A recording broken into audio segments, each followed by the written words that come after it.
અભય થઈને નિષ્પક્ષતાથી નિરપેક્ષ રીતે વાસ્તવિકતાનો અરીસો રૂપી સચોટ માહિતી લાવતો સત્યની સાથે અભય ટાઈમ્સ।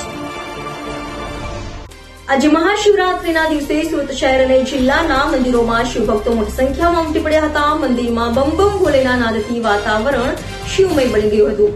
આ વર્ષે મહાશિવરાત્રીના તહેવારમાં મંદિરમાં વડીલો સાથે યુવાઓની સંખ્યા પણ જોવા મળી હતી। વહેલી સવારથી મંદિરમાં પૂજા અર્ચના સાથે વિવિધ પ્રકારના હવન કરાયા હતા। શિવમય બનેલા શિવભક્તોએ જુદી જુદી રીતે ભોળાનાથની આરાધના કરી હતી।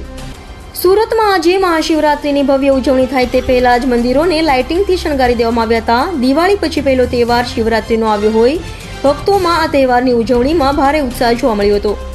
આજે વહેલી સવારથી જ શહેર જિલ્લાના શિવ મંદિરોમાં ભક્તોની લાંબી લાઈન શરૂ થઈ ગઈ હતી। આજે અલગ અલગ કાર્યક્રમોના આયોજન મંદિરોમાં કરવામાં આવ્યા છે। સુરતના પાલ અટલ આશ્રમ ખાતે પણ પારદેશ્વર મંદિરે ભક્તો દર્શન માટે ઉમટી પડ્યા હતા। તો મહંત બટુકગીરી મહારાજ કહ્યું કે સુરત શહેર અને જિલ્લામાં અનેક પૌરાણિક શિવ મંદિરો આવેલા છે। આજના દિવસે આ મંદિરોનું ભવ્ય ભક્તો માટે અનેક ગણું વધી જાય છે।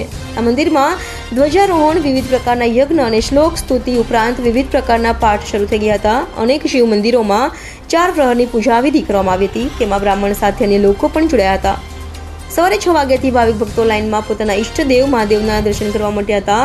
તો ઠંડાઈનો પ્રસાદ અને ફરાહારનું આયોજન પણ કરાયું હતું। સાથે રાત્રે 12 કલાકે કમળ પૂજા કરી શિવરાત્રીના પર્વનું સમાપન કરાશે।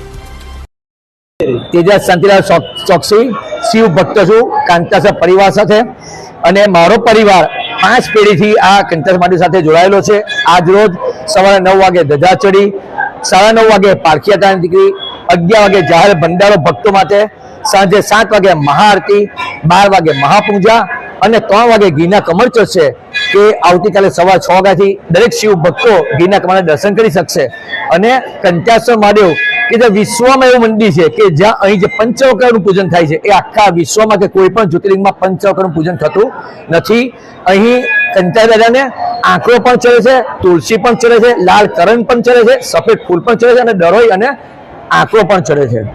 આજે શિવરાત્રી છે, ભક્તોની કઈ પ્રકારની ઉમટી પડ્યા છે? શિવરાત્રી છે, ભક્તોની રાતે 12 વાગ્યાથી ઉમેરકાભેર અતિરેક આટલા વર્ષોમાં મેં પહેલી વખત આટલું જોયું છે। હું રાતે 8 વાગે સેવામાં છું, તો 12 વાગ્યાથી ભક્તોનો ઘોડાપુર એટલો આવ્યો છે કે અત્યારે અમારા 50 સ્વયંસેવકો જે મંદિરના પૂજારી છે, સેવક છે, જેનો વારો છે, એમને 50 સ્વયંસેવકો રાખ્યા છે। એ પણ અત્યારે ઓછા પડે છે, પણ અમારું એક જ લક્ષ્ય સ્વયંસેવકોનું કે ભક્તોને દાદાના કચરા સુધી દર્શન થવા જોઈએ, એ જ અમારું લક્ષ્ય।